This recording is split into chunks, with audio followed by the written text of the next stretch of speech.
¿está vivo o está muerto? Es una pregunta que, aunque parezca insólito, mucha gente se hace. Hay gente en el Perú que está convencida de que Alan García está vivo.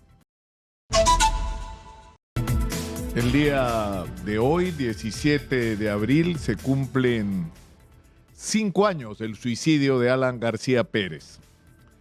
Y aunque parezca mentira, pese a su ausencia en estos años, de alguna manera sigue presente. El día de mañana se estrena una película que trata un tema que es sorprendente, pero es real. ¿Está vivo o está muerto? Es una pregunta que, aunque parezca insólito, mucha gente se hace. Hay gente en el Perú que está convencida de que Alan García está vivo. Y eso, de alguna manera, es una prueba de la fuerza del personaje. Pero la respuesta a la interrogante de por qué se suicidó sigue estando presente. Alan García llegó a ser presidente del Perú en 2 oportunidades. En su primer gobierno fue lo más parecido al gobierno de Hugo Chávez, y tal vez más que al de Hugo Chávez, al de Maduro. Fue un gobierno catastrófico en términos económicos, políticos y sociales.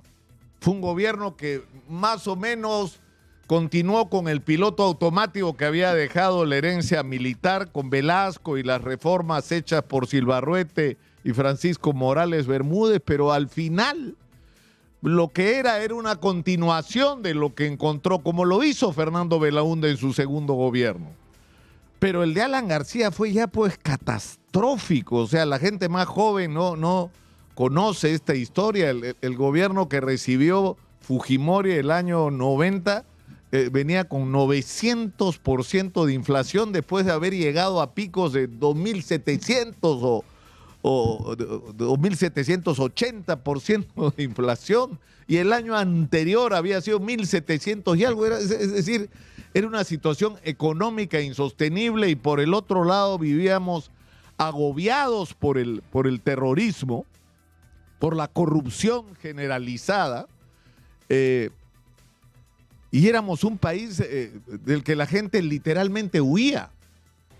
Huyendo no solamente del horror de la violencia terrorista y de la incapacidad del gobierno de Alan García de enfrentarlo, y hay que decirlo, de horrores que se cometieron también durante su gobierno, pero por los que en realidad, a diferencia de Fujimori, nunca lo llegó hasta los límites que llegaron los casos por Alberto Fujimori.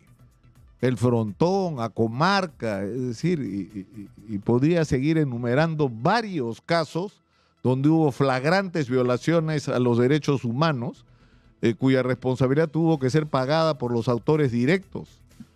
Pero ahí no se aplicó la autoría mediata. Pero en fin, lo cierto es que el primer gobierno de Alan García fue, por así decirlo, un gobierno de izquierda catastrófico.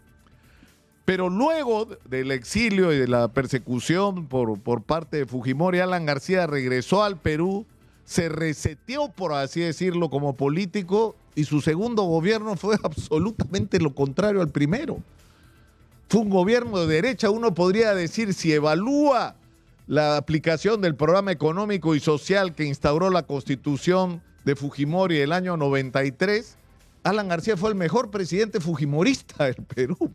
Es decir, así como fue un gobierno de izquierda, fue un gobierno de derecha en su segundo mandato. Y el tema, es decir, era un hombre exitoso que había logrado conquistar 2 veces la simpatía de los peruanos, pero que estaba agobiado por la persecución, por los actos de corrupción en los que claramente estaba involucrado. Había logrado ya librarse por la prescripción de los que ocurrieron durante su primer mandato, pero el fantasma de Odebrecht lo persiguió hasta el final. Y la única manera de detener el proceso y de exponerse a la humillación que para él significaba aparecer esposado y ir a la cárcel era acabar con su propia vida, para dar por terminado el capítulo de la historia que termine recordándosele como el hombre que fue presidente 2 veces, un gobierno pésimo y otro gobierno que algo hizo, pero que no fue a la cárcel, como sí le va a ocurrir a los otros expresidentes que ahorita están haciendo cola ante el sistema de justicia.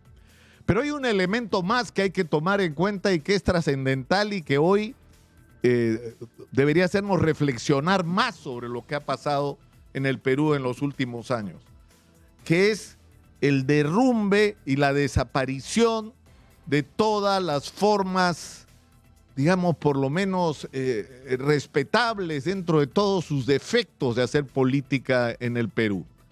Cuando Alan García se suicidó, no hay que olvidarlo, no solamente tenía el acoso de procesos judiciales absolutamente justificados, sino que venía en caída en términos políticos. Y hay un dato que quiero recordar y que no tendríamos que olvidar. Este mismo hombre que fue presidente de la República 2 veces, que dirigió el partido más grande que ha existido en este país, que es el APRA, y de lo que hoy quedan, sino los recuerdos, en la última elección que participó el año 2016 fue quinto lugar.